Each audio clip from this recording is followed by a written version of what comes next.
Argumentasi ulama yang mempertahankan metode Rukyatul Hilal untuk penentuan awal bulan Komariah, khususnya Ramadan, Syawal, dan Zulhijjah. Argumentasi ini bersumber dari dalil-dalil Al-Quran dan hadis, serta pandangan ulama kredibel dari kalangan 4 mazhab dan ulama kontemporer. Pembahasan ini penting untuk memahami landasan kuat di balik metode yang telah dipraktekkan sejak masa Rasulullah Shallallahu Alaihi Wasallam.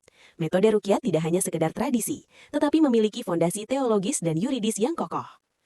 1. Dalil Al-Quran. Para ulama yang mempertahankan Rukyatul Hilal mendasarkan argumentasinya pada firman Allah dalam Qiyas Al-Baqarah 185. Man syahida minkumus syahra falyasumhu. Artinya, barang siapa di antara kamu menyaksikan atau masuknya bulan, maka berpuasalah. Kata syahidah atau menyaksikan dalam ayat ini dipahami secara tekstual oleh ulama pendukung rukyat sebagai aktivitas melihat secara fisik dengan mata kepala. Penyaksian ini merujuk pada fase bulan baru yang menandai dimulainya Ramadan. Pendekatan ini mengedepankan makna literal sebagaimana dipraktikkan pada masa Rasulullah, di mana kehadiran bulan disaksikan secara empiris, bukan sekedar dihitung secara matematis. 2. Dalil hadis. Landasan utama metode rukyat bersumber dari beberapa hadis sahih yang sangat jelas, atau syarih. Berikut adalah hadis-hadis kunci beserta analisisnya. A. Hadis rukyat sebagai kewajiban. Hadis riwayat Bukhari dan Muslim dari Abu Hurairah RA menjadi fondasi utama. Sumu li ru'yatihi wa aftiru li ru'yatihi.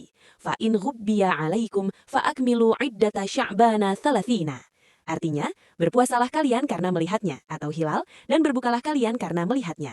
Jika penglihatanmu terhalang atau mendung, maka sempurnakanlah bilangan bulan Sya'ban menjadi 30 hari. Hadis riwayat Bukhari dan Muslim. Analisis. Rukyah sebagai ilat. Hadis ini secara eksplisit menjadikan melihat hilal sebagai sebab atau ilat untuk memulai atau mengakhiri puasa.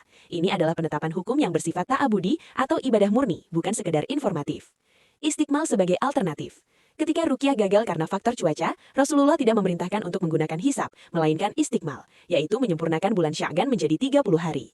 Ini menunjukkan bahwa rukyat adalah metode standar yang tidak tergantikan, dengan istiqmal sebagai jalan keluar syar'i ketika metode utama terhalang. B. Praktek penerimaan kesaksian di masa Nabi. Hadis riwayat Abu Daud menggambarkan praktek langsung Rasulullah.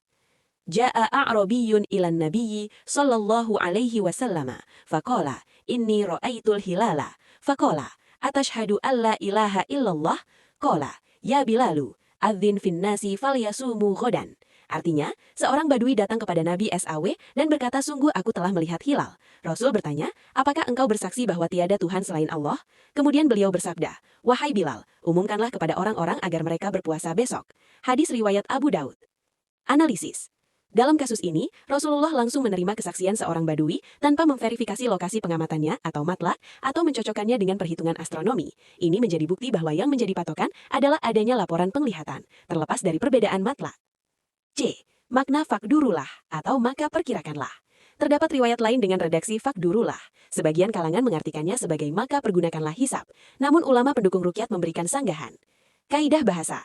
Kata fakduru atau fakodru dalam bahasa Arab bersifat mujmal atau global dan memiliki banyak arti. Namun dalam konteks hadis ini, makna yang tepat telah dijelaskan atau mufasar dengan redaksi lain yang menggunakan fa'akmilu, yaitu menyempurnakan bulan Sya'ban menjadi 30 hari. Analisis linguistik. Ulama seperti K.H. Al-Ghazali Masruri menegaskan bahwa kata ro'a atau melihat secara fisik berbeda dengan ro'yu yang berarti pendapat atau pemikiran.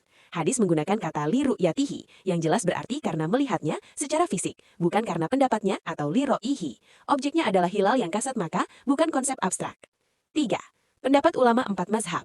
Para ulama dari mazhab Hanafi, Maliki, Syafi'i, dan Hambali secara umum sepakat bahwa rukyat adalah metode utama meski ada sedikit perbedaan dalam detail aplikasinya. A. Mazhab Hanafi. Dalam kitab Fathul Qadir Juz 4 ayat 291 dijelaskan, wa idza sabata fi misrin lazima sa'iran nasi fayalzamu ahlal masyriqi bi ru'yati ahlil maghribi fi dhahiril madhhabi. Artinya, apabila telah ditetapkan bahwa hilal terlihat di suatu kota, maka wajib bagi penduduk timur untuk mengikuti ketetapan rukyah penduduk barat. Ini menunjukkan bahwa dalam mazhab Hanafi, rukyat yang sah di suatu wilayah mengikat seluruh umat Islam tanpa mempertimbangkan perbedaan matlak atau tempat terbit. B. Mazhab Maliki.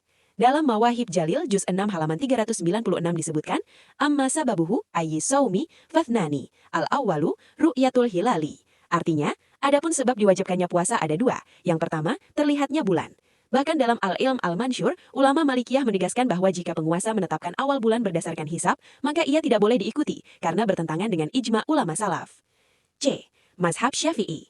Dalam Bughyatul Mustarsyidin dinyatakan, La thabata Ramadhanu ka ghairihi minasyuhuri illa biru'yatil hilali au ikmalil iddati thalathina. Artinya, bulan Ramadan sama seperti bulan lainnya, tidak tetap kecuali dengan melihat hilal atau menyempurnakan bilangan menjadi 30 hari. D. Mazhab Hambali. Ibnu Muflih dalam kitab Furu' Juz 4 halaman 426 menjelaskan, In fabatat ru'yatuhu bimakanin qaribin au ba'idin, lazima jami'ul biladis saumu. Artinya, apabila bulan telah terlihat di suatu tempat baik dekat maupun jauh, maka wajib seluruh wilayah untuk berpuasa. 4. Pendapat ulama kontemporer. A. Wahbah Zuhaili. Ulama kontemporer ini mengutip dan memperkuat pendapat ulama Malikiyah bahwa tidak boleh menetapkan hilal dengan pendapat ahli hisab. Menurutnya, syariat menetapkan bahwa puasa, Idul Fitri, dan haji harus ditentukan dengan rukyatul hilal. B. Sayyid Sabiq. Dalam kitab Fiqhus Sunnah, beliau menyatakan bahwa penetapan awal bulan Hijriyah adalah dengan rukyatul hilal meskipun hanya dengan persaksian satu orang yang adil, atau dengan istiqmal.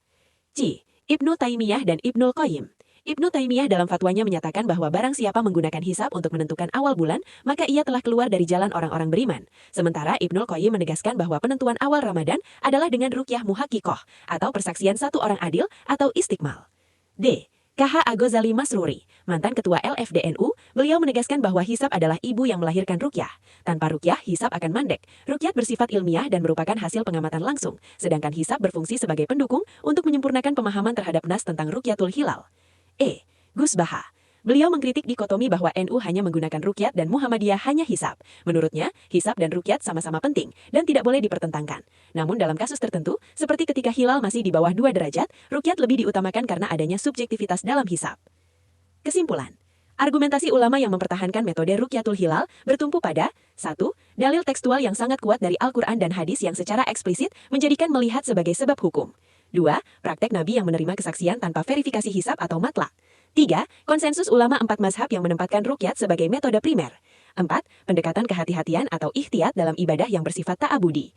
5. Pandangan ulama kontemporer yang menegaskan bahwa hisab berfungsi mendukung, bukan menggantikan rukyat. Dengan demikian, rukyatul hilal bukan sekedar metode kuno yang tertinggal, tetapi merupakan bagian integral dari syariat yang memiliki landasan kokoh dan tetap relevan dengan perkembangan ilmu pengetahuan melalui integrasi dengan hisab. Wallahu a'lam bishawab.